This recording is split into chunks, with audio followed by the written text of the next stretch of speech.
الشيخ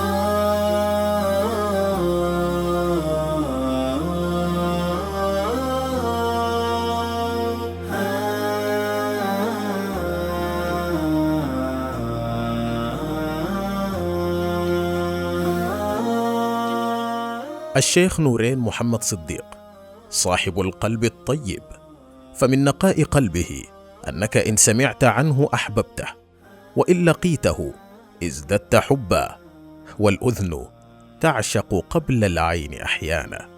فقام حكى لي قال لي يا شيخ آدم يا أخي أن إحنا بنرضي لأي زول، ما بنحاول يعني نخيب ظن إنسان فينا. سبحان الله، يعني أنا نورين مما عرفته ربنا يعني قارس في قلوب الناس محبته، الناس بتحبه شديد، يعني الناس نورين من بدري الناس بتحبه شديد ما شاء الله.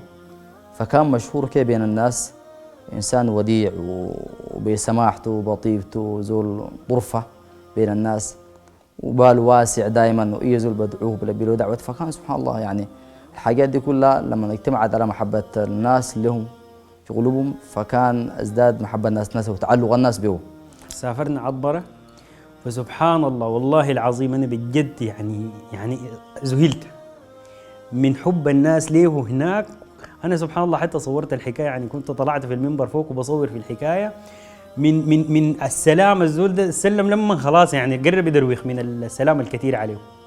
ونحن طالعين كده أي محل نجي مرة شيخ نورين شيخ نورين كده، قلت له والله يا شيخ نورين ما شاء الله اشتهرت. قال لي إن شاء الله تلحقني. الصراحة أحببته حب شديد في نفسي، وقمت كتبت خطاب، قلت له خطاب على ما أذكر، وقلت له يا شيخ نورين أنا أحببتك في الله، وإن لم تبادلني معاني هذا الحب فإنه إيش والله أني أحببتك في الله. الخطاب جميل جدا، خطاب يعني فيه يعني تحس إنه الزول ده بيعرفك له سنين وداير يلاقيك ومشتاق ليك وكده. فلفت انتباهي وانا طالب في الخلوه وزول يكتب خطاب، وانا لسه ما تلاقينا يعني. فمما دفعني انه انا لازم الاقيه وكده، فكان السبب في انه نحن يعني تكون علاقتنا اكبر من كده يعني ما بتقدر تتصورها يعني ما شاء الله. تحركت مشي عليه في الحي يوسف، وكان بإمام مسجد في الحي يوسف. وصلت بعد اذان العشاء، خشيت المسجد وفي ناس قاعدين بيصلوا في السنه، وقفت خلف عمود وصليت الركعتين، ولمحته هو جالس في الصف الامامي. انا بعاين له كده بحاله لا شعوريه، انا دموعي بقت تنزل، حتى هو ما كان عارف انا جايوه. فقام اتلفت كده بقوه خلفه، كانه سبحان الله في زول يعني نبهه ولا حاجه. فقام سبحان الله جاه متبدا قال له يا اخي في ورقه كتب لك الوالد ربنا يرحمه ويغفر له وقال يدوك ليها. فسبحان الله اداها ليه، وشال الشيخ قراها لقاها مكتوب انه يا شيخ نورين والله اولادي ديل امانه في رقبتك. كذلك ازداد يعني تاثير وبكى بك شديد، وقال لين والله سبحان الله قال لي والله دي امانه كبيره بجد الزول اخذتها لي في رقبتي. فدي الخلاه يعني يقول الكلام ده شنو؟ قال لانه الزول ده هسي لو ما زول ساي راى فينا انه نحن ناس فينا خير ما كان قال لنا الكلام ده. كان يحسك هو صاحب المسؤوليه يعني، والله كان يحسك هو صاحب المسؤوليه يعني. ما حصل يعني في مناسبه الا هو الله كان يعني يشجعنا، او كان يجيني بعربيته في البيت يقول لي اطلع برا الشارع عشان امشي.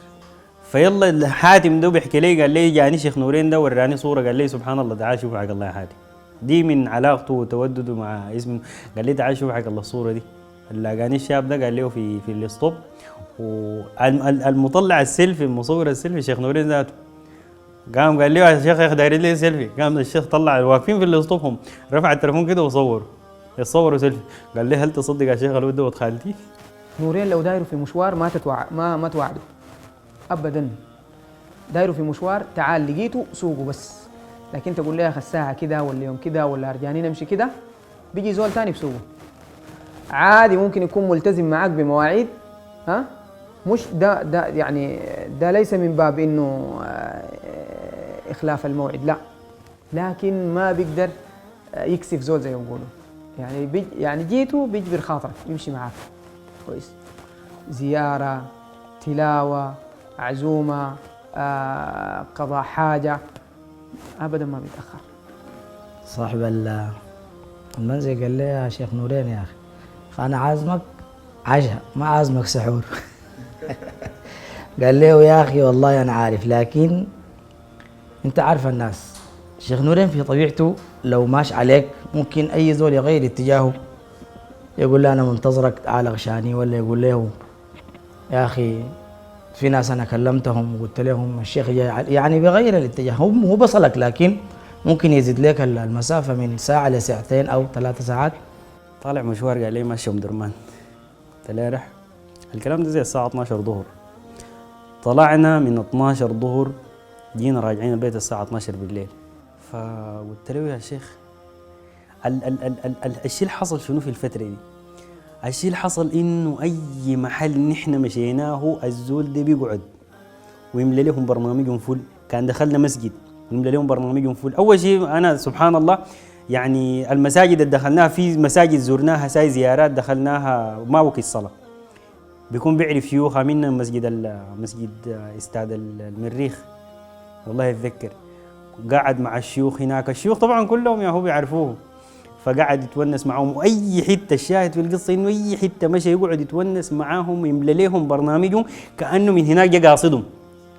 هو ما جاي قاصدهم، هو جاي بيكون جابوا الطريق بيقول ليه والله عندنا واحد بيجي كأنه يخشاه ويقعد مرتاح، يعني ما بتحس به قاعد الشفقه ولا الزول المتضايق داك او دار يطلع بسرعه ولا عنده برنامج ماشي لاحقه، في حين انه فعلا هو عنده برنامج ماشي لاحقه. نكون من شراب المويه يعني من الافطار، نكون لافين خلص التراويح بيقرا جزء الشيخ، شفته بيطلع بالباب على اساس انه يمشي يجهز وياخد راحته ويتعشى، على اساس انه الغيام بعد 2 ولا 3 ساعات، يعني بيقيفوا معاه الناس ده داير يسلم عليه وده داير يتصور معاه. هو بيقول الشيخ يا اخي ما تطلع لنا بالباب القدامي عشان نكسب الزمن، وانا بجيب الباب القدامي. بيقول لي يا طيب يا اخي في ناس جايين من سوق الشعب الخرطوم، جايين من بعيد جدا، الناس دي جايين عشان يسلموا علي ويتصوروا معاي وجايين. فليه لما نصلي الصبح يكون تعبان ماشي تلقى الناس دايرين يتصوروا معاه، بيقفوا لنا بس شفت دور العربية دور بس يجوا الشيخ بيسلم عليه ودايرين نتصور، بعد يركب في العربية بينزل تاني يتصور معاه. عندي واحد من السواقين ديل يعني قال لي بس أنا أمنيتي في الدنيا دي تجيب لي الشيخ. ضربت له وكان في يعني نازل البيت، كانت زوجته على وشك وضوء. لما اتصلت عليه قلت له يا شيخ انا داير عندي صاحبي كده، قال لي ما في مشكله داير بدي. قلت له يا اخي انت الوقت اللي بريحك، الزول ده قال لك متى ما انت انا جاهز، فقال لي خلاص بكره. قمت اتصلت عليه قال لي خلاص تجينا بكره، مشيت عليه ولقيته في البيت مع انه ظرفه ما بيسمح انه يمشي. مشى ولبى الدعوه وخدنا جينا ليه صلاة الظهر. الراجل بعد انتهى ابو الولد قال لي يا الشيخ ولدي ده عايز يتزوج وتجي تعاقد له، وبعد المشوار البعيد ده تجي تعاقد له. سبحان الله الشيخ برضه لبى له، وما معرفة قديمة يعني ولا بيعرفه قبل كم سنة ولا بيعرفه عشان مصلحة ولا هنا. صراحة نورين أي زول بيعرفه بيعتقد إنه هو أقرب زول لنورين، يعني ليه لو أنت عرفته بتقول معناته أنا أقرب له، والأخ لو عرفه بيقول أنا أقرب، وكده أي زول بتربطه بنورين شنو؟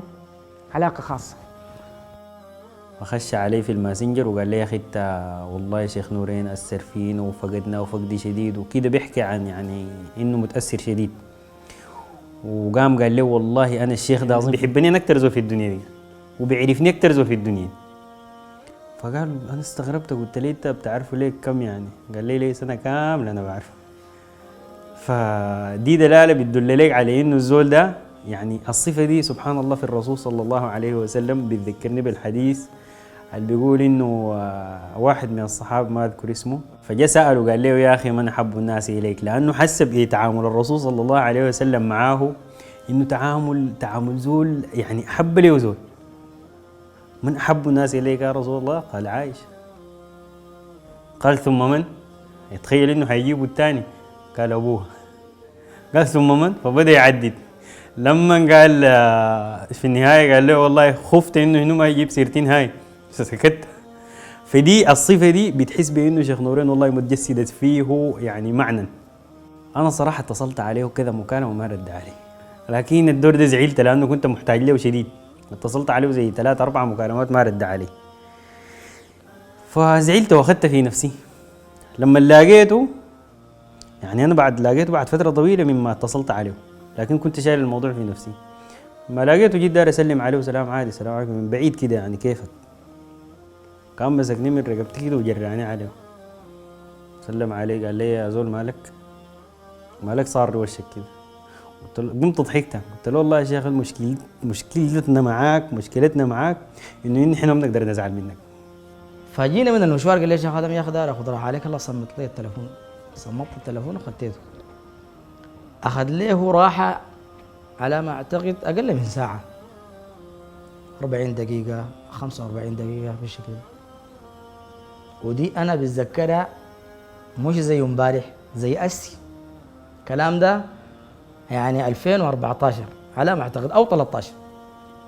بعد مسك التليفون ناداني قال لي تعال يا شيخ شوف دي كم مكالمه. والله اتذكر المكالمات 104 مكالمه.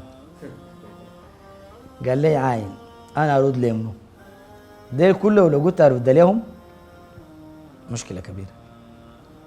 مشينا وقفنا جنب الكاشير دايرين نشوف الحياة الدارين. هو الموارد خاتها في جيبه ضمن الحاجات. فالشيخ أنا طبعا تاني يوم بعد اتعشينا ولقينا المشايخ كلهم قاعدين. تاني يوم لما جاي طلع علي ففي نكات كده يعني كل ما نمشي أي حتة فكل الحاجات دي يعني أغراضه بيقضوها لي طبعا يعني المحبين يعني. والله دي بتذكرني موقف وانا جاي من ولاية النيل الازرق، وسبحان الله ركب معي زول في الطريق، وبعد وصلنا سبحان الله في زمن متأخر. قلت له يا اخي اندحت معاه شديد في الونسة وحسيت به زول فيه خير شديد، وقلت له يا اخي رح معي بيت معي في البيت، لانه وصلنا في زمن متأخر وكان خريف وجوطة كده يعني. قلت له يا اخي خلاص رح بيت معايا الصباح، شربنا الشاي وقاعدين بنتونس في الونسة. قال لي يا اخي انت شغال وين؟ ما شغال وين؟ قلت له انا في مجمع النور الاسلامي وكده. يا اخي يا سلام يا اخي بسمع قالوا في واحد اسمه معاكم شيخ نورين. قال لي معاكم. قلت له فعلا معانا. قال لي والله تتخيل انا الزول ده في حياتي بتمنى بس اشوف الزول ده. قلت له والله بكمان باذن الله تعالى لو الليله ربنا كاتب لك انك تشوفه ان شاء الله تشوفه. فسبحان الله رفعت تليفوني اتصلت يا مولانا. قال لي كيف يا عثمان؟ ان شاء الله طيب اخبارك؟ قلت له يا اخوي يا اخي انا اللي عازمك فطور معي.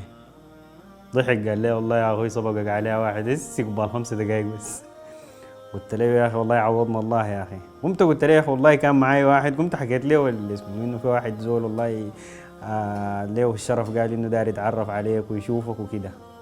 قال له والله ما عنده اي مشكله وكده، وان شاء الله باذن الله في الايام الجايه دي نلاقيه. فالزول ده سبحان الله ربنا ما كتب لي يشوف الشيخ. اتصل علي يوم الوفاة وانا الجثمان قدامي، قال لي يا عثمان ربنا ما كتب لي اشوف الشيخ، ربنا ما كتب لي اشوف الشيخ، ويبكي.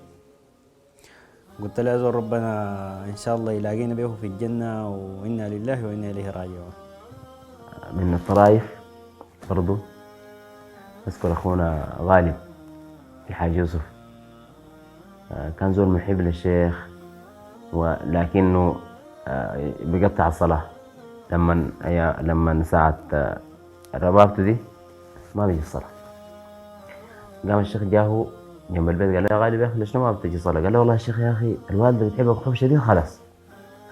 قام الشيخ بعفويته قال له يا اخي والله انا اكلمه اقول له الشيخ نورين ولدي قال لك والله بيحبك. لا والله يا شيخ كده غلطان انت. كيف؟ انا امشي لها براد